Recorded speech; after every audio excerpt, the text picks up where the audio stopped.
Uh, Acara berikutnya yaitu webinar dari kelompok 12. Dan ini merupakan acara terakhir dari pertemuan Zoom kali ini. Tema webinar kali ini yaitu Psychological First Aid untuk teman dengan penyintas pelecehan seksual. Pembicara webinar kali ini yaitu Kak Pungki. Waktu dan tempat kami persilakan. Oke, terima kasih Kak Piara. Berarti saya presentasi lagi ya teman-teman. Insya Allah ini yang terakhir kok. Jadi nanti habis ini teman-teman bisa praktekin nih teknik pernapasan yang tadi sekalian tidur gitu. Oke, saya izin share screen lagi. Sebentar ya.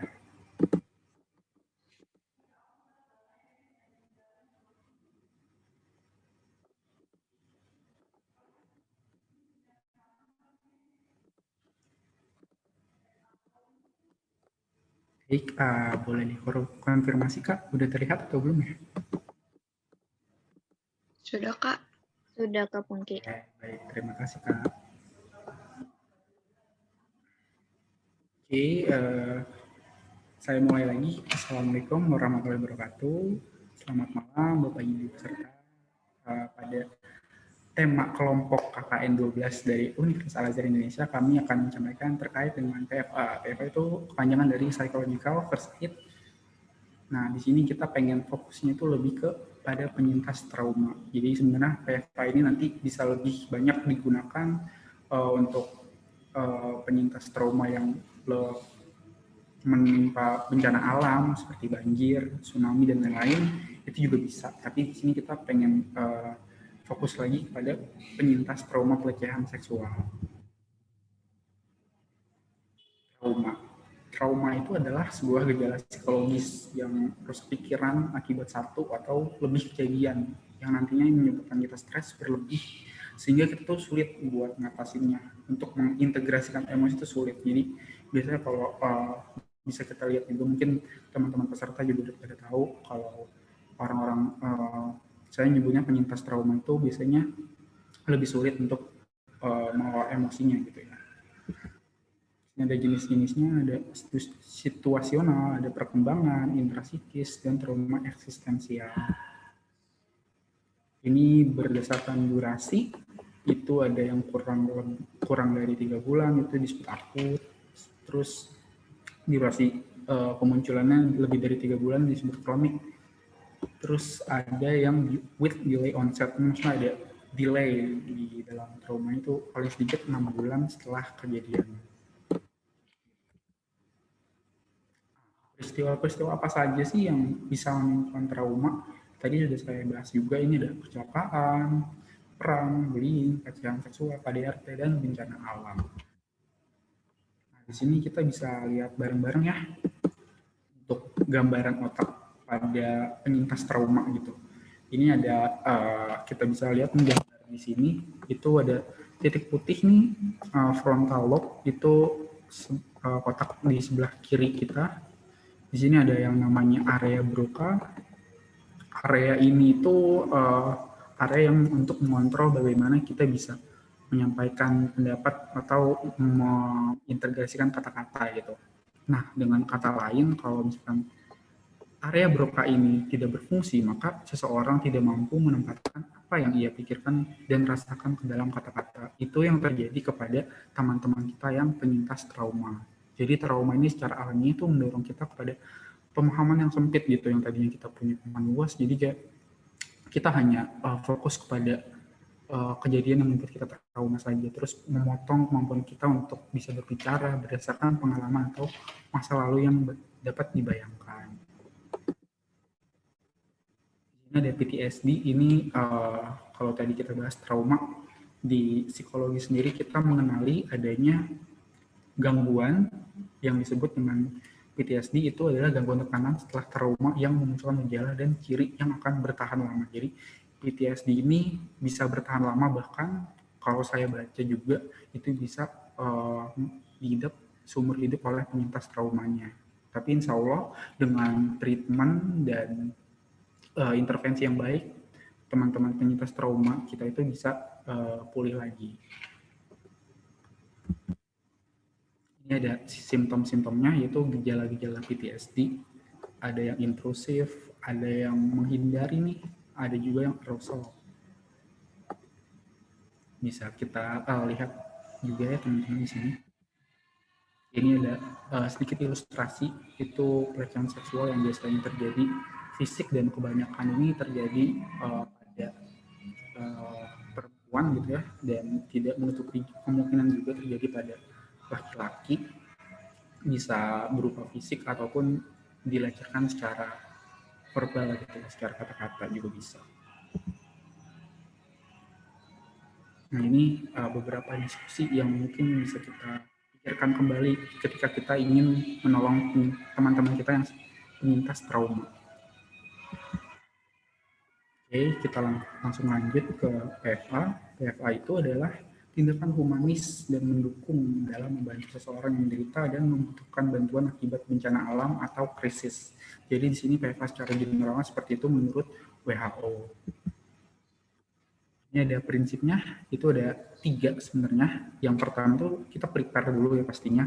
Untuk misalkan kita mau ngasih bantuan pertama gitu ya dalam psikologis. Jadi kita harus pelajari dulu nih peristiwa apa sih yang terjadi, terus ada layanan apa, serta dukungan yang memadai di sana. Terus kita juga perlu mengetahui terkait dengan keamanan dan kenyamanan si penyintas trauma ini. Yang pertama itu prinsipnya ada look, itu lihat keamanan, terus lihat orang-orang yang membutuhkan kebutuhan dasar, terus ada lihat orang-orang dengan reaksi stres yang serius, terus ada listen, kita harus melakukan kontak dengan orang yang membutuhkan dukungan, tanya apa aja kebutuhannya dan apa aja sih yang dia lagi perhatiin. Terus kita tolong mereka secara tenang.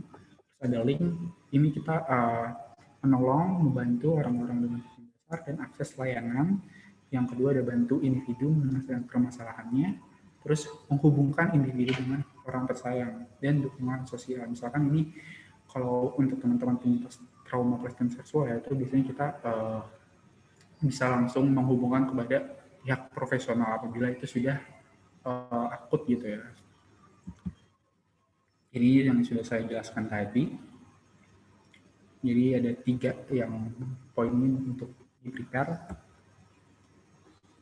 terjadi di mana, terus kapan yang terjadi, terus ada berapa dan siapa saja korbannya. Nah, maaf ini saya menyebutnya penyintas karena dalam komunitas penyintas biasanya itu sudah tidak disebut lagi korban, karena korban itu dianggap ada konotasinya tidak berdaya. Jadi penyintas ini adalah pejuang dari trauma seperti itu. Terus ini ada ketersediaan pelayanan yang sudah saya jelaskan tadi, keamanan dan kenyamanannya. Di sini ada look, keamanan, misalkan ada bahaya apa sih yang kita lihat di sana, terus kira-kira kita bisa nggak di sana tanpa membebani diri sendiri atau orang lain gitu. Jadi dalam memberikan PFA itu sendiri, kita juga bisa melihat nih tawarkannya itu secara persuasif aja. Jadi kalau misalkan dia membutuhkan ya udah kita membantunya sebatasnya aja kayak gitu. Terus ini orang dengan kebutuhan dasar serius yang tadi saya jelasin juga, orang dengan stres yang serius.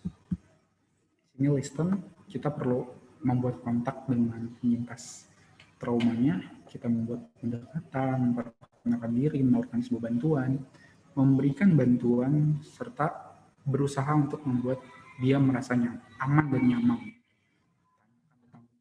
Kekhawatirannya, terus dengarkan dan buat mereka merasa tenang. Gitu. Link itu ada kebutuhan dasar dan membantu orang mengatasi permasalahan.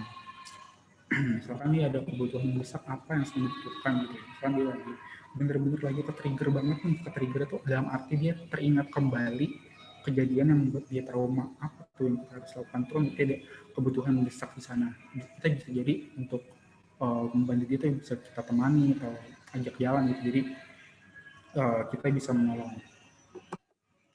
Di sini ada membantu orang mengatasi permasalahannya.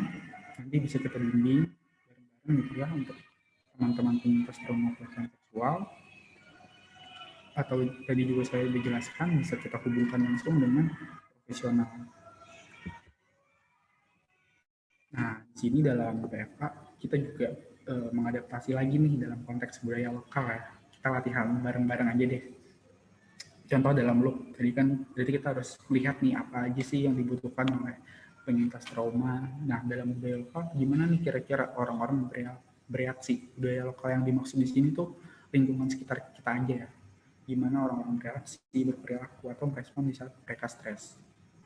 Apakah mereka mengurung diri atau makan banyak-banyak, malah bisa juga nggak mau makan sama sekali. Itu kita bisa adaptasi kembali melalui lingkungan sekitar kita, karena untuk budaya lokal biasanya itu berbeda-beda di setiap wilayahnya seperti itu. Lalu ada listan dalam budaya lokal nih, apa yang orang-orang lakukan untuk menunjukkan bahwa mereka sedang didengarkan. Apakah kita berbicara terus-menerus itu sudah bisa membantu, atau kita hanya menemani saja gitu tapi nggak ngobrol sama sekali. Mungkin kita bisa memberikan makanan, itu nanti tergantung balik lagi ke konteks budaya lokal masing-masing. Lalu ada link dalam budaya lokal, kira-kira kepada siapa sih individu mencari dukungan emosional, gimana mereka mendekati orang lain buat dapat bantuan atau dukungan tersebut. Terus gimana mereka bisa merasa bahwa sedang dibantu atau didukung gitu ya. Mungkin dari sini bisa kita bantu link teman-teman penyintas trauma, mungkin dari teman terdekat terlebih dahulu nih. Kan kita biasanya punya teman dekat gitu ya, bisa diajak curhat segala macam. Itu mungkin nanti dari sana teman-teman penyintas trauma ini bisa terbuka. Nah, lanjut lagi, dalam evaluasi setelah kita melakukan psychological first aid, kita harus mengevaluasi lagi nih apa yang udah kita berikan. Kira-kira apa sih yang bekerja, yang udah kita berikan tuh kira-kira apa aja yang bekerja, apa aja yang enggak. Terus kira-kira hal apa sih yang bisa kita improve gitu ya, maksudnya dikerjakan lebih baik jika sebelumnya tuh kita lakukan gitu. Terus kira-kira apa nih yang kita pelajari, setidaknya ada satu hal yang bisa kita pergunakan nanti di selanjutnya gitu. Nah, ini yang terakhir, poin-poinnya yang harus kita lakukan dengan teman penyintas pelecehan seksual. Yang pertama, jangan dipaksa teman kita untuk bercerita kalau emang mereka nggak mau. Kamu hanya perlu mendengarkannya. Bisa juga nanti teman-teman sambil refleksi gitu ya, apa yang dia udah utarakan kita refleksi balik gitu.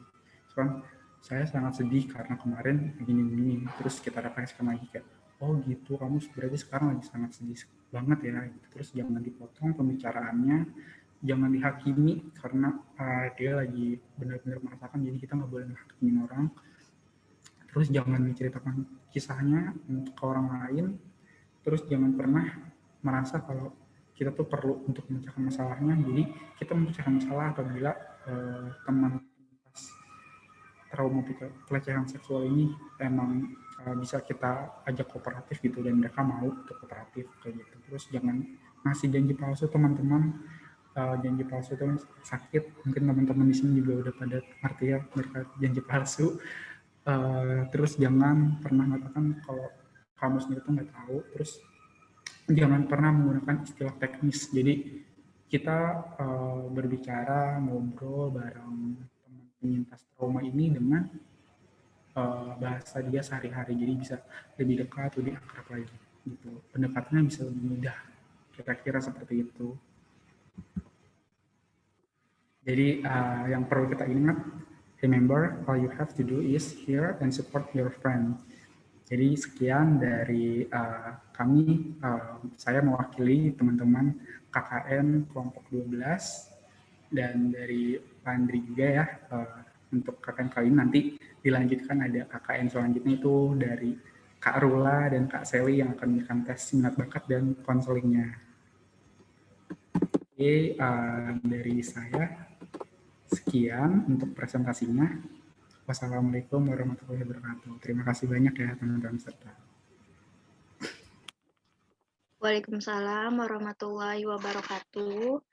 Terima kasih Kak Pungki atas pemaparan materinya mengenai PFH atau Psychological First Aid. Tadi dijelaskan kalau trauma itu ada 2 jenis yang membuat pembeda. Yang pertama yaitu jenis trauma berdasarkan keadaan traumatik dan jenis trauma berdasarkan durasi. Kemudian tadi ada dijelaskan prinsip PFH dan dijelaskan juga bahwa PFH ini tidak hanya bisa dilakukan oleh profesional saja ya, Kak. Betul, Kak Vira. Jadi kita semua bisa membantu teman-teman yang penyintas kayak gitu sih. Oke, jadi kita sebagai orang terdekat penyintas pelecehan seksual juga bisa menerapkan PFH ini ya, Kak. Betul, Kak Vira. Baiklah, alhamdulillahirabbil alamin. Tibalah kita di penghujung acara ini. Semoga teman-teman semuanya bisa mendapatkan informasi baru dan dapat diterapkan di kehidupan sehari-hari. Terima kasih kepada semua pembicara yang telah menyiapkan dan memaparkan materi yang sangat luar biasa. Kemudian terima kasih kepada seluruh peserta yang ada di Zoom ini. Saya Safira Andriana selaku moderator dalam acara ini pamit undur diri. Wabillahi taufik wal hidayah. Wassalamualaikum warahmatullahi wabarakatuh.